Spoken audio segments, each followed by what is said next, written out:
여러분이 추가 상승을 노리고 롱 포지션을 잡던 뭐 매수를 하던 그걸 제가 틀렸다라고는 말씀 못 드려요. 정말로 상승할 수도 있으니까. 그런데 반대 상황도 한번 생각을 해보시라는 거죠. 여러분이 인생이 담긴 베팅을 과연 여기서 해야 되는 걸까? 정말 그럴 만한 가치가 있는 자리일까? 저번 영상에서 제가 이쯤에서 영상을 좀 올려드렸었는데 여기는 정말 위험한 구간이다 라고 계속 말씀을 드렸잖아요.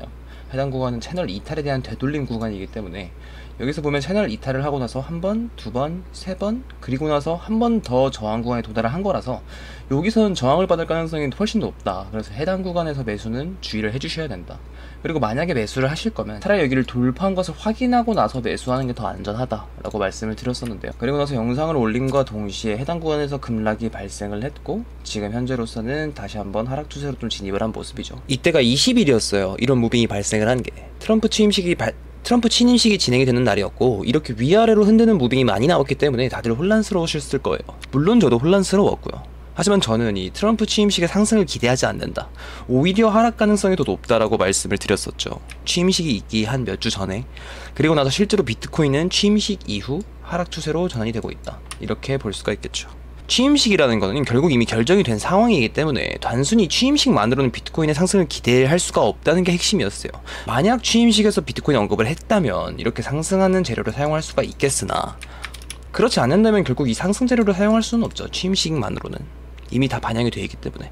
그래서 결과적으로는 비트코인의 상승 추세가 좀 꺾이고 있는 모습입니다. 그럼 여기까지가 저번 관점이었고 지금 관점을 좀 알아보기 전에 구독 한 번씩, 하단에 구독 버튼 한 번씩 꼭 눌러주시고요. 이 영상을 끝까지 보시고 도움이 되신 것 같다면 좋아요도 한번 눌러주시면 감사하겠습니다. 우선 저번 영상에서 이렇게 하락 채널로 볼 수 있다고 말씀을 드렸잖아요. 여기서 두 개의 고점이 발생을 했기 때문에. 그리고 결과적으로는 이 채널을 돌파하지 못한 상태로 마감이 되었어요. 이렇게 꼬리를 달고 내려오면서 채널 상단에 저항을 받는 위치에서 마감을 했다.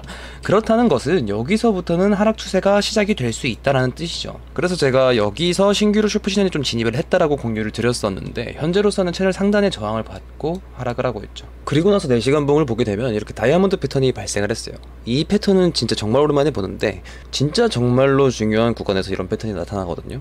크게 방향성을 보여주기 이전에. 그리고 나서 이 패턴을 하락 이탈을 했어요. 그럼 어디까지 하락이 발생을 할 수 있다? 이 하락 추세선까지 도달할 가능성이 있다. 여기는 이 저항선을 돌파를 했기 때문에 해당 구간에서는 지지가 발생을 해요. 그래서 여기서는 어느 정도 반등을 기대를 해볼 수가 있지만 이 패턴을 하락 이탈을 한 이상 여기까지 내려오는 것도 좀 생각을 해주셔야 된다는 거죠. 그런데 저는 여기서 하락 추세로 전환이 됐기 때문에 해당 하락 채널의 신뢰도가 올라갔다고 생각을 해요. 그렇다는 것은 결국 이 추세선도 깨질 가능성이 있다라고 생각을 하거든요. 그래서 저는 결과적으로는 해당 채널의 저점인 이 90K를 다시 한번 도달을 할 가능성이 높다라고 생각을 해요. 이 채널의 신뢰도가 높아졌기 때문에. 그리고 그게 결정이 되는 구간은 이 하락 추세선의 지지를 받는지, 이게 가장 중요한 거고. 여기서 테더 도미넌스를 보게 되면 테더 도미넌스는 제가 정말 중요한 구간이라고 말씀을 드렸죠. 이 파란색, 이 추세선은 7년 동안 이탈을 한 적이 없어요. 7년 동안. 그리고 여기에만 닿으면은 제가 하락장에 왔었다고 말씀을 드렸잖아요. 여기 정말 중요한 구간이에요. 그리고 그 중요한 구간에서 지금 이런 식으로 계속 위아래로 터는 무빙을 계속해서 보여주고 있는데 가장 중요하게 봐야 될 것은 이런 식으로 헤드앤숄더 패턴입니다. 여기서 대놓고 이렇게 헤드앤숄더 패턴이 발생을 했고 여기를 이탈을 했잖아요. 그래서 이건 대부분이 보셨거든요. 이 패턴은. 그래서 이 테더 도미넌스가 헤드앤숄더 패턴을 이탈을 했기 때문에 그대로 쭉 빠지면서 비트코인이 급등할 거라고 생각하시는 분들이 꽤 많아요. 왜? 테더 도미넌스가 내려가면 비트코인 시장의 현금 보유량이 내려간다는 뜻이니까. 그러면 비트코인이 올라가겠죠. 그런데 저는 여기서 발생이 되는 헤드앤숄더 패턴보다 7년 동안 지켜준 이 상승 추세선의 신뢰도가 더 높다라고 생각을 해서 이거는 페이크 무빙이다 라는 판단을 내렸고 결과적으로는 이 넥라인에서 저항을 받지 않고 지금 다시 한번 돌파를 한 거고요.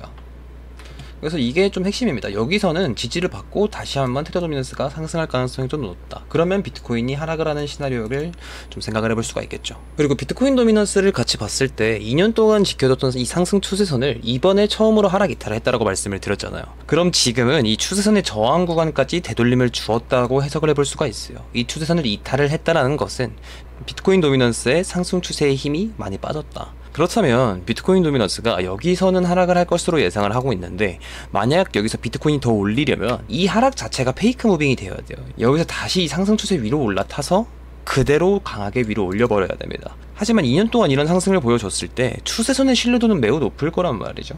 그래서 사실 여기서 비트코인 도미넌스가 급락을 해도 전혀 이상하지 않은 자리다 라고 생각을 합니다.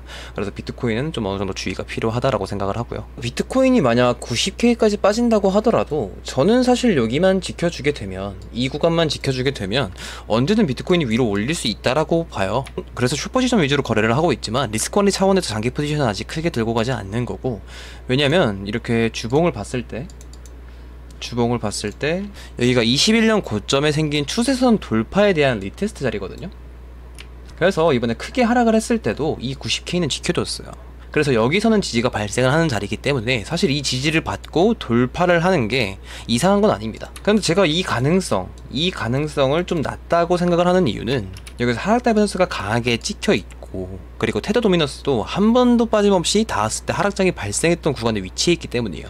그래서 이 자리를 돌파를 한 것은 결국에는 페이크 무빙이 되지 않을까 라고 생각을 하고 있는 거고요. 그래서 지금은 2달 동안 좀 횡보를 했기 때문에 이제 곧 방향성을 보여줄 거라고 생각을 하고 있기는 하거든요. 그럼 우선적으로 저는 하락장 관점이 맞아요. 하락장 관점이 맞지만 이렇게 봤을 때 분명 여기서 지지받고 상승 가능성도 충분한 거거든요. 그러면 제가 여기서 무조건 하락하니까 여러분들한테 뭐 숏포지션 들어가라 뭐 이렇게 조장을 하는 걸까요? 그런 뜻이 아니고, 제가 계속 말씀을 드리고 있는 거는 롱 포지션 또는 현물러 분들은 여기 정말 조심해야 된다. 여기 절대 몰빵 매수하거나 뭐 대출받고 매수하거나 그런 구간 절대 아니다. 만약에 여러분이 여기 물려 있으면 손절할 수 있겠냐, 전재산에 많이 물려 있는데, 이렇게 계속 말씀을 드리고 있어요. 그럼 어떻게 하는 게 맞을까요? 현금 보유하는 거예요. 현금 보유.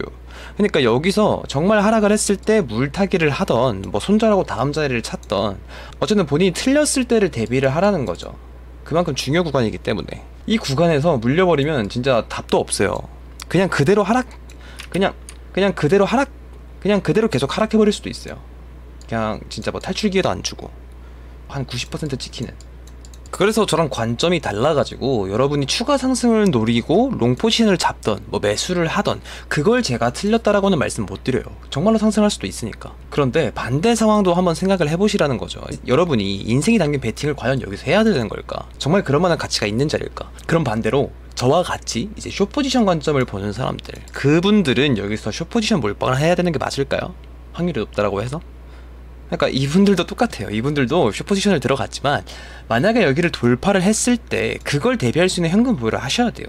여기서 인생을 건 숏포지션에 들어갔다가 전고점을 돌파를 해버리면 그냥 이분들은 이분들대로 답이 없어지는 거죠. 그래서 여기를 돌파를 해버리면 계속해서 원웨이로 상승을 해버릴 가능성이 높아요. 그래서 뭐 물려있는 사람들은 청산을 기다리는 거죠. 그래서 결과적으로는 위아래로 열려있잖아요. 확률적으로는 위아래로 열려있는데 저는 하방을 좀 더 가능성을 높게 보고 있기는 하거든요. 이럴 때는 그냥 본인이 생각하는 포지션에 들어가되 반대 상황이 발생하면 대비할 수 있는 그런 현금 보유는 하라고 말씀을 드리는 거예요. 그래야 여기서 어떠한 방향성을 보여주든 다음 기회는 잡을 수 있으니까. 아시겠죠? 그래서 결론적으로는 이 채널 상단에서 저항이 발생을 했기 때문에 이 하락 추세선을 뚫고 저는 이 채널의 하단, 그러니까 90K까지 도달하는 시나리오를 가장 가능성이 높게 생각하고 있어요. 그래서 여기서는 아마 반등을 노릴지 아니면 이탈을 노릴지는 좀 고민을 해봐야 될 것 같기는 한데, 만약에 반등을 노리게 되면은 해당 구간에서는 좀 이더리움 위주로 매집을 들어가게 될 것 같거든요. 이거는 제가 텔레그램 방의 이유를 말씀을 드렸으니까 텔레그램도 한 번씩 참여 부탁드리고요. 어느 한 방향의 답을 찾기보단 이 시장에 대응하는 그런 사람들이 되었으면 좋겠습니다. 그러니까 우리가 모두 여기서 틀렸다고 매매 그만할 거 아니잖아요. 그쵸? 네, 도움이 되셨다면 구독과 좋아요 한번 눌러주시고요. 다음 영상에서 뵙겠습니다.